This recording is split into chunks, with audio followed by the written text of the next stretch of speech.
Most players meet the truth too late. By the time the statue turns, the lie has already done its work. The Golden Order teaches you that Radagon was a consort, a champion, a separate man who failed at the moment it mattered most. But that story exists for one reason only, so Marika would never have to answer for what she did. Radagon is not her counterpart. He is her alibi. And once you understand that, the Shattering stops looking like a divine accident. It starts looking like a choice. One God split down the middle, using marriage, faith, and obedience to make her own rebellion survivable. If Radagon is Marika, then the history of the lands between isn't a story about factions at war or gods losing control. It's a story about responsibility being divided until it disappears. Every catastrophe can be blamed on someone else. The greater will imposed order. The demigods rebelled. The tarnished failed. But Marika stands at the center of all of it, untouched by judgment, because Radagon absorbs the weight of obedience while she carries the weight of defiance. Together, they make accountability impossible. Before we part, the Golden Order grows through faith, and this little archive of ours is still but a flicker beneath the Erd Tree. If you'd help me reach 1,000 tarnished sworn to this path before the year fades, I'd be truly blessed. One click strengthens the Order, and trust me, I'll be grateful enough to rival even Marika's devotion. That division matters because the Shattering didn't just break a ring, it froze the world in a loop.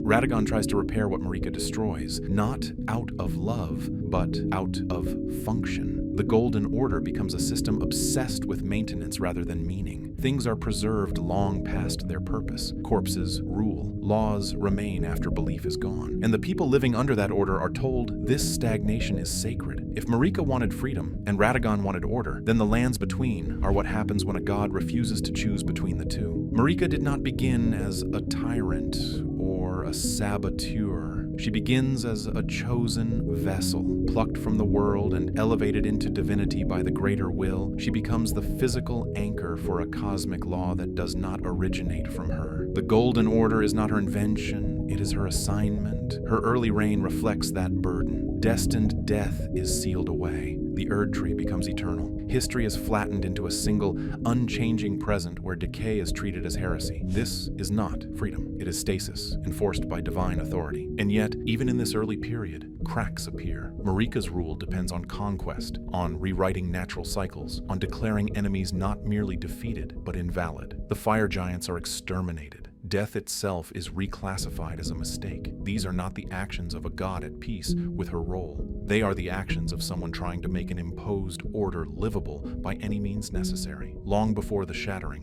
Marika is already reshaping herself to survive the weight of what she has been made. Radagon enters the historical record not as a god, but as a solution. During the Liurnian Wars, he appears as a red-haired champion of the Golden Order, sent to break Rennala and bring the Academy to heel. Instead, the war ends in marriage. On the surface, it looks like diplomacy. In practice, it is the first time Marika divides herself in public. Radagon becomes the face of reconciliation, obedience, and lawful union, while Marika remains distant, absolute, untouched by compromise. With Rennala, Radagon fathers children who inherit contradiction as birthright. Radahn worships the Golden Order but shackles the stars. Rickard embraces blasphemy. Ranni rejects the system entirely. When Radagon leaves Rennala, the damage is not political. It is existential. He does not simply abandon a queen. He collapses a worldview. And when he is recalled to Leyndell to become Elden Lord, the lie is complete. Marika has married her own corrective half, allowing the Golden Order to believe its god remains whole. The game never shows Marika and Radagon arguing because the conflict is not interpersonal. It is internal. Item descriptions describe Radagon as loyal, penitent,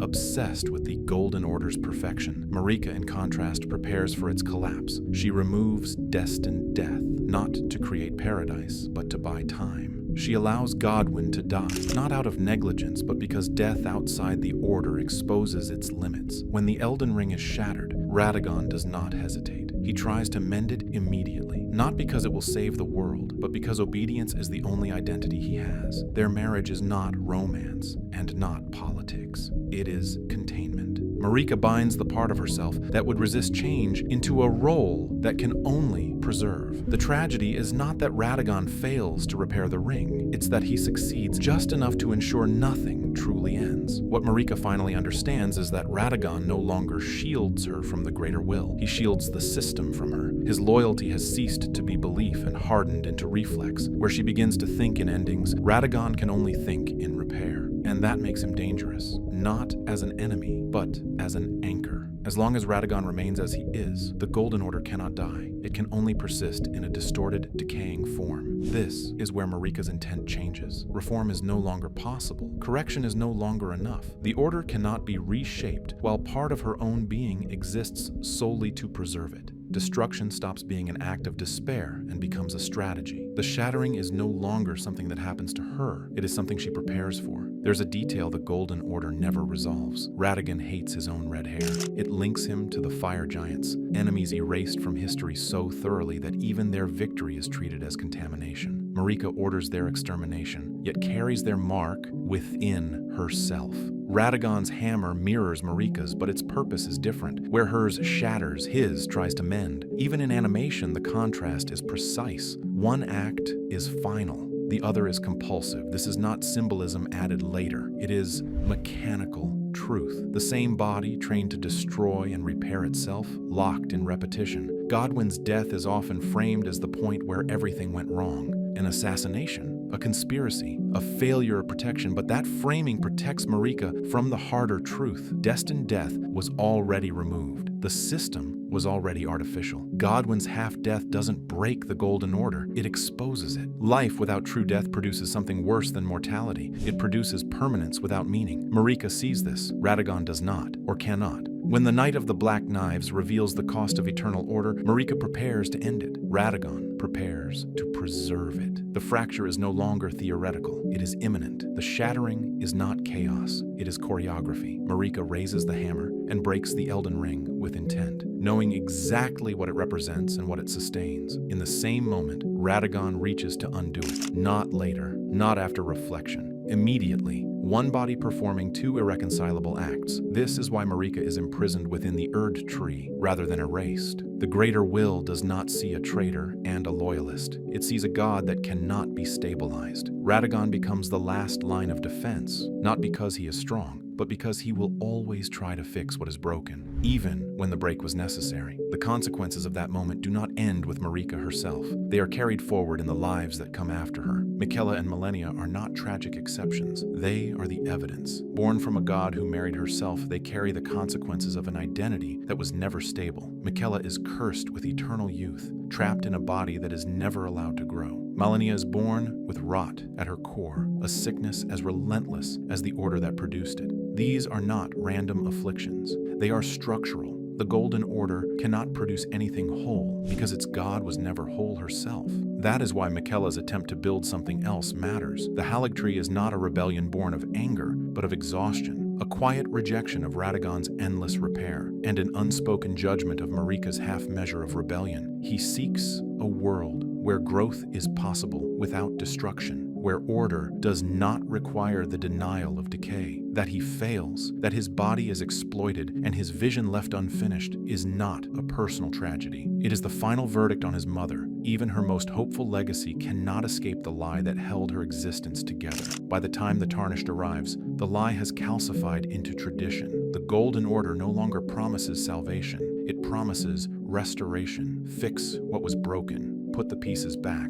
Become Elden Lord. But Radagon stands in the way, not as a villain, but as proof of failure. He is the god who cannot stop repairing a world that should be allowed to end. Radagon does not speak, hesitate, or bargain because there is no one left to speak. What stands before the Tarnished is not a husband, a king, or even a god with intention. It is function made flesh, a sequence of sacred actions stripped of context. He repairs because that is what he was made to do, not because repair still has meaning. In that sense, Radagon is not the defender of the Golden Order. He is the evidence that the system has outlived its purpose. Marika's rebellion is incomplete because she never fully severed herself from obedience. Radagon's loyalty is tragic because it has no object left worth saving. Together, they trap the lands between in an endless rehearsal of repair. mistaking preservation for purpose. In that moment, the Tarnished does not stand in opposition to Marika, but in her shadow. You are asked to restore what was broken, without ever being allowed to decide whether the breaking was justified. The world demands repair, not